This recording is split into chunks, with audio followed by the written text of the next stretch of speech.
కీర్తనలో 102వ కీర్తన 17వ వచనం. ఆయన దిక్కులేని దరిద్రుల ప్రార్థన నిరాకరింపక వారి ప్రార్థన వైపు తిరిగి ఉన్నాడు. నీతిమంతుల ప్రార్థన ఆయన వింటున్నాడు.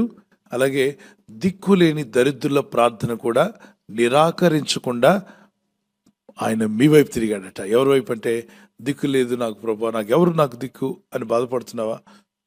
నీవు ప్రార్థన చేస్తే దేవుడు నీకు దిక్కై ఉంటాడట. దేవునికి స్తోత్రం కలుగును గాక. అలాగే దరిద్రుల అన్నాడు. చాలా మంది వాళ్ళు దరిద్రులు, వీరు దరిద్రులు అని చెప్తారు. ఓకే, దరిద్ర స్థితిలో ఉండి కూడా నువ్వు ప్రార్థన చేస్తే నీ ప్రార్థన దేవుడు వింటాడంట. దేవునికి స్తోత్రం కలుగును గాక. సో లోకం నీ గురించి, నీ స్నేహితులు, బంధువులు దరిద్ర స్థానంలో ఉన్నావని నేను తక్కువగా చూస్తే నువ్వు భయపడద్దు. దేవుడు నిన్ను ఎక్కువగా చూస్తున్నాడు. దేవుని త్రాసులో నువ్వు తేలిపోవు కానీ ఎక్కువగా తూగుతావు. ధనవంతులు ఎందరో ఉన్నారు, దేవుని త్రాసులో వాళ్ళు తేలిపోతున్నారు. బెల్షజర్, నెబుకద్నెజర్ వాళ్ళంతా గొప్ప రాజులుగా ఉన్నారు ఆ రోజుల్లో. కానీ దేవుని త్రాసులో ఏమయ్యారట? తేలిపోయారు. దేవుని త్రాసులో మనం ఎక్కువగా తూగాలి. అందుకంటున్నాడు, దిక్కులేని దరిద్రుల ప్రార్థన వైపు ఆయన తిరిగి ఉన్నాడు. దరిద్ర స్థితిలో ఉన్నావా? నాకెందుకు ఈ దరిద్రం కూర్చుంటే నీకు ప్రార్థనకు జవాబు రాదు. ఇబ్బందుల్లో ఉన్నావా? నాకు ఎప్పుడు ఇబ్బందులను కూర్చుంటే నీకు ప్రార్థనకు జవాబు రాదు. ఇంకా బాధలు పెరిగిపోతాయి, సమస్యలు పెరిగిపోతాయి. ఆ వాక్యాన్ని అర్థం చేసుకో. దిక్కులేని దరిద్రుల ప్రార్థన వైపు ఆయనే తిరిగాడంట. ధనవంతులు ఎవరి వైపు తిరుగుతారు? ధనవంతుల వైపు తిరుగుతారు. మనం ఎవరి వైపు తిరగాలి? కాబట్టి మన మనసు ఎవరి వైపు తిరుగుతుందో ఆలోచన చేయండి. మనం చేసిన సృష్టికర్త వైపు మన మనసు తిరగాలి. ఎబ్బేష్ తన దగ్గర ఏమీ లేదు. వేదనలో ఉన్న నా బ్రతుకు ఎవరు బాగు చేస్తారని దేవుడైన ప్రభునకు ప్రార్థన చేయడం ప్రారంభించాడు. దేవా, నా సరిహద్దులను విశాలపరచు. ఏ స్థితిలో ఉన్నాడు? దీన దరిద్ర స్థితిలో ఉన్నాడు. ఇక్కడ వాక్యం ఏం చెప్తుంది?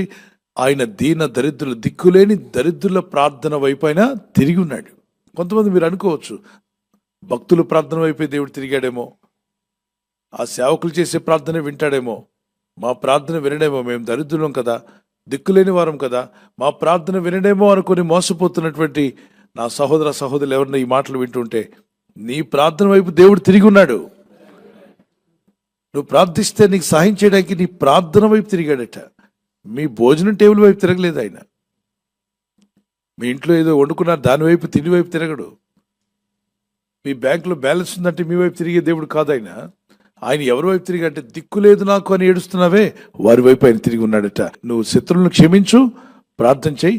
ఆయన ఎప్పుడు ఎవరికి ఎలా చేయాలో ఆయనకి బాగా తెలుసు. కాబట్టి అన్ని ఎరిగిన దేవుని మీద ఆధారపడదాం. ప్రార్థన చేసుకుందాం. నీ ప్రజలు ప్రార్థిస్తుండగా మా ప్రార్థనలకు జవాబు మా కంటి ముందే ఉంచుతావు నాయన. నీ ప్రజలు ఎవరైతే కన్నీళ్లతో ప్రార్థిస్తున్నారో వారికి ప్రార్థనకు జవాబు వారి ఇంటి ముందుకు వచ్చునుగాక. సహాయం దయచేసి బలపరచండి. నీ ప్రజలను ఆదుకున్నవాడు నీవే. నేను హాస్పిటల్లో ఉండి మొరపెడుచున్నారు, ఐసీలో ఉండి మొరపెడుచున్నారు, అనారోగ్యంతో ఇళ్ల దగ్గర ఉండి మొరపెడుచుండగా ఈ ప్రేయర్ టీంలో ఉదయకాలం సాయంకాలం మానక ప్రార్థనలో పాల్గొంటూ మొరపెడుచున్నటువంటి దైవ సేవకులు, పెద్దలు, చిన్నలు మా అందరి ప్రార్థనలకు జవాబులు మీరు అనుగ్రహించారని నమ్ముచున్నాం డాడీ. ప్రతి ఒక్కరు విన్నపాలను ఆలకించి ఆశ్చర్యకరుడు, అద్భుతకరుడు, ఆలోచనకర్త, అద్భుతమైన కార్యాలు, ఆశ్చర్యమైన కార్యాలు నీ ప్రజల జీవితాల్లో జరిగించి మహిమ పొందండి ప్రభా. ఈ లోకంలో మేము జీవిస్తున్నప్పుడు మా ఆత్మీయ యాత్రలో అనుదినము నీ కృపను, నీ దయను తలంచుకుంటూ నిన్ను స్తుతిస్తూ జీవించే కృపను మాకు దయచేయండి. మీ రెక్కల చోటున మమ్మల్ని కాచి కాపాడారు, ఇక ముందు కూడా మమ్మల్ని కాపాడబోతున్నారు. ఈ రాత్రి నెమ్మదితో పండుకొని సురక్షితంగా కాపాడబడినట్లుగా నీ అగ్ని కంచి వేసి మమ్మల్ని కాపాడండి. మీ చిత్తములో కొనసాగే కృప అందరికీ దయచేయమని యేసుక్రీస్తు ప్రశస్త నామములో మీరందరికీ చక్కని నిద్ర దయచేసి తెల్లవారు లేచి కృపను మాకిమ్మని క్రీస్తు నామములో అడిగి వేడుకుంటున్నామా పరలోక తండ్రి. ఆమేన్, ఆమేన్. ఈ వాగ్దానం విని ఊరుకోవద్దు. వాగ్దానం విన్నాక ఆమేన్ చెప్పి ఇతరులందరికీ షేర్ చేయండి, లైక్ చేయండి. అలాగే సబ్స్క్రైబ్ చేయని వారందరూ సబ్స్క్రైబ్ చేయండి. ఈ దేవుని మాటలు అనేకులకు చేరవేయండి. Good night. God bless you.